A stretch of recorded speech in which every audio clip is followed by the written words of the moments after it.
بسم اللہ الرحمن الرحیم.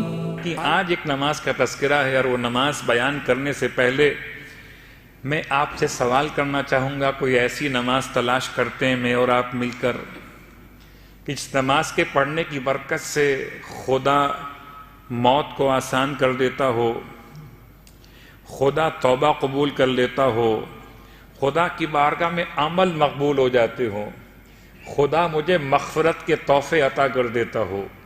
جس نماز کی برکت سے خدا میرے اور میرے اہل و عیال کو مبارکباد پیش کرتا ہو، وہ کون سا ایسا عمل یا ایسی نماز ہو سکتی ہے کہ جس کی برکت سے خدا روز قیامت میرے دشمن کو بھی مجھ سے راضی کر دے؟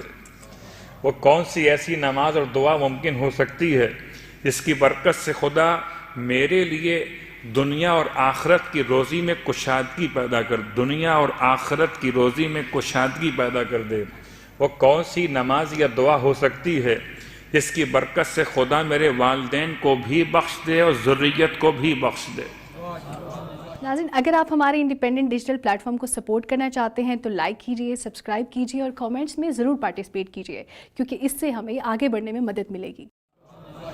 وہ کون سی ایسی دعا ہو سکتی ہے کہ خدا میرے لیے آسانیاں پیدا کر دے، کوئی مشکل نہ ہو؟ کون سی دعا ہو سکتی ہے جو میری موت کو آسان کر دے، روح نکلے مگر سختی قبض روح نہ ہو، یا سختی حالت نزا نہ ہو؟ وہ کون سی ایسی دعا یا نماز ہو سکتی ہے جس کی برکت سے فرشتہ موت کے ساتھ خود جبرائیل میرے سرہانے آ جائیں؟ تو کوئی ایسی دعا یا نماز ہے یا نہیں ہے؟ یا صرف میں نے خواب و خیال کی باتیں آپ تک پہنچائی ہیں؟ یہ صرف تمنائیں نہیں ہیں، یہ آرزویں نہیں ہیں، بلکہ یہ انعامات ہیں سرکار ختم یہ مرتبہ صلی اللہ علیہ وآلہ وسلم.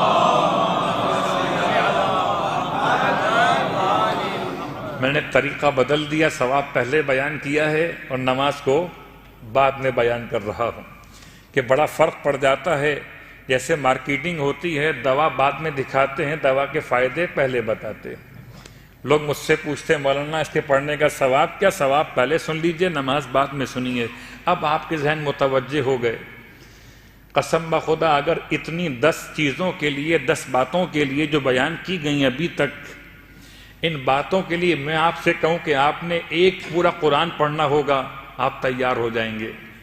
مولانا بتائیے پڑھنا کیسے؟ الٹا پڑھنا کہ سیدھا پڑھنا؟ اب تو ایسے بھی اعمال آ گئے ہیں، وہ میں کیا باتیں بیان کروں. یہ عملیات کی کچھ بحث ہوتی ہیں کہ انسان کو کیسے پڑھنا ہے، مبین سے شروع کرنا ہے، مبین پہ ختم کرنا ہے الی آخر.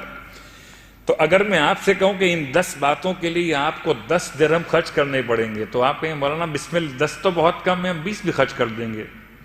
تو وہ کون سی نماز ہے جس میں درہم خرچ نہیں ہوں گے؟ البتہ ولایت شرط ہے. اللہ کے رسول اپنے حجرہ مطہرہ سے باہر تشریف فرما ہوئے ہیں، اور آپ نے اپنے اصحاب کے درمیان ایک اناؤنسمنٹ کیا ہے کہ آپ میں سے کوئی ہے جو اپنے لیے رب سے توبہ کی درخواست کرنا چاہتا ہو. اب تک جو میں نے بیان کیا یہ تمام فائدے نماز توبہ کے ہیں. صلوات پڑھے محمد والے محمد.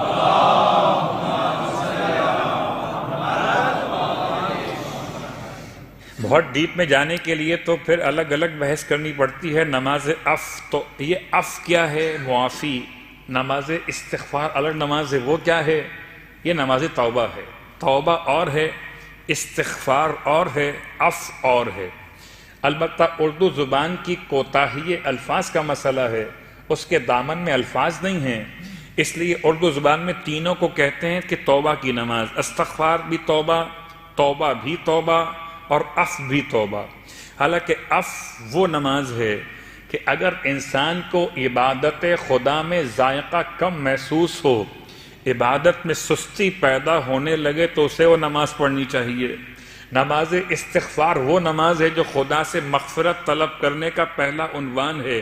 جب مغفرت طلب کی اور مغفرت آپ کو مل گئی، اب پھر آپ کے لیے توبہ کی منزل ہے. پہلے مغفرت ہے اور بعد میں توبہ ہے.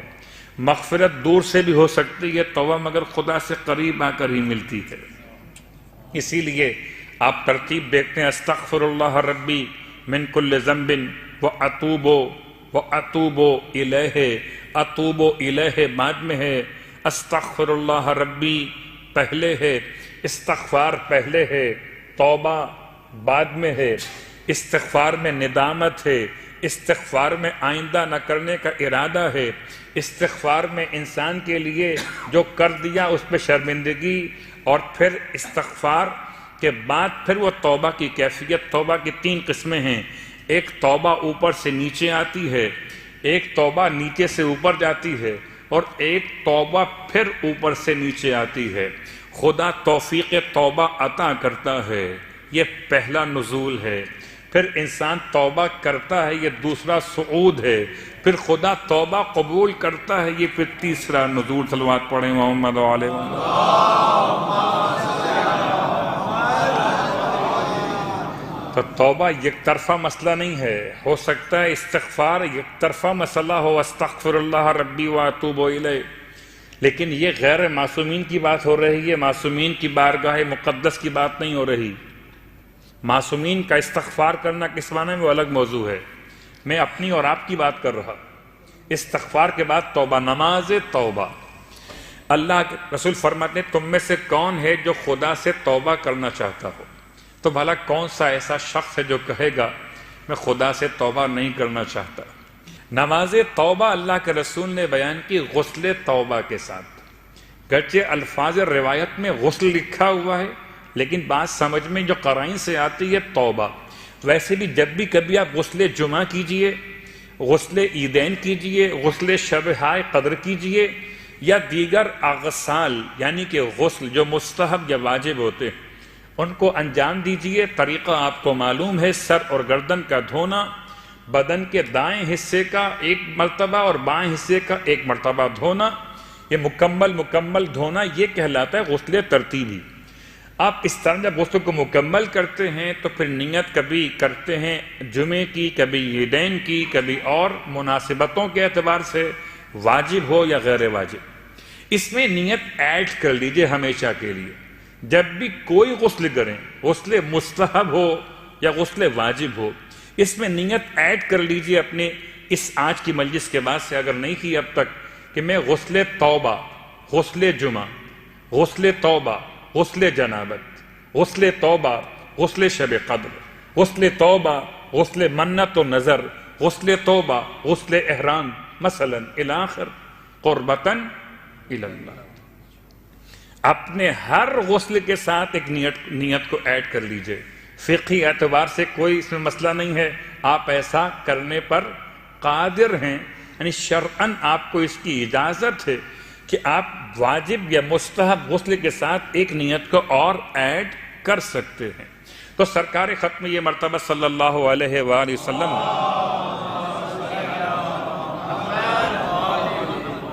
جو نماز بیان فرمائی، نماز توبہ، اس سے پہلے آپ نے غسل بیان کیا، غسل توبہ۔ ویسے بھی انسان کو چاہیے جب توبہ کرنے کے لیے آمادہ ہو جائے تو پہلے اپنے آپ کو پاک اور پاکیزہ کر لے۔ غسل کے بعد آپ فرماتے ہیں وضو بھی کرو۔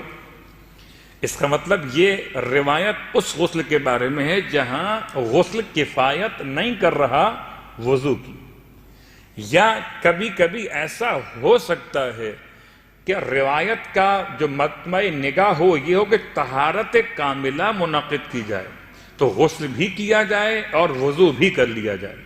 تو دونوں باتیں آپ نے بیان فرمائی، غسل کرو پھر وضو کرو، پھر 2 رکعت کر کے 4 رکعت نماز توبہ کی نیت سے قربتاً الی اللہ پڑھو۔ ہو سکتا ہے کہ کوئی یہاں سوال ذہن میں آئے، کیا میں اپنے والدین کی طرف سے پڑھ سکتا ہوں، اپنے بھائی بہن عزیز قریب اہلیہ بچوں کی طرف سے پڑھ سکتا ہوں؟ جواب، توبہ کا مسئلہ ویسے تو اپنا اپنا ہے، میری توبہ آپ کے کام نہیں آئے گی اور آپ کی توبہ میرے کام نہیں آئے گی، اس لیے کہ آپ کے معاملات خدا سے الگ ہیں، میں لفظ گناہ استعمال نہیں کر رہا، میرے معاملات اللہ سے الگ ہیں۔ لیکن پھر بھی اگر کوئی تمام کی طرف سے پڑھنا چاہے تو شرعاً گنجائش ہے۔ 2 رکعت نماز پھر 2 رکعت نماز۔ طریقہ سورہ الحمد کے بعد 3 مرتبہ سورہ اخلاص اور 1 مرتبہ سورہ فلق اور سورہ ناس، 3 مرتبہ سورہ اخلاص، اور ایک مرتبہ سورہ فلق، ایک مرتبہ سورہ ناس. یہ 4 رکعت نماز میں طریقہ بالکل سیم رہے گا. دو رکعت کر کے نماز مکمل، نماز توبہ قربتاً الی اللہ. نماز کو مکمل کرنے کے بعد 70 مرتبہ استغفر اللہ ربی واتوب الیہ، استغفر اللہ ربی واتوب الیہ، استغفر اللہ ربی واتوب الیہ. اور اس کے بعد ایک مرتبہ ما شاء اللہ لا قوۃ الا باللہ العلی العظیم کے بعد ایک مرتبہ یا عزیز و یا غفار اغفر لی ذنوبی وذنوب جمیع المؤمنین والمؤمنات انہ لا یغفر الذنوب الا انت یا الا انت. آپ پورا پڑھ لیجئے. یہ جملہ ایک مرتبہ ادا کرنا ہے. یہ نماز کے تمام فائدے اللہ کے رسول نے ارشاد فرمائے. ذی قعدہ کا اتوار کا دن تھا جب اللہ کے رسول نے نماز کو بیان کیا تو اصحاب نے پوچھا یا رسول اللہ کیا ذی قعدہ کے اتوار کے علاوہ بھی اس نماز کو پڑھ سکتے ہیں؟ آپ نے فرمایا جب بھی پڑھنا چاہو ثواب اتنا ہی ملے گا، چاہے مہینہ کوئی بھی ہو اور دن کوئی بھی. تو شاید پورے سال میں کوئی اور اثر ہوتا ہو مجھ پر اور آپ پر توبہ کے عنوان کا، مگر ماہ رمضان میں تو سچی بات یہ ہے جتنا خدا سے قریب ہوتے ہیں. قریب کیوں ہوتے ہیں؟ کہ دنیا کی لذتوں سے دور ہوتے ہیں اور خدا سے قریب ہوتے ہیں.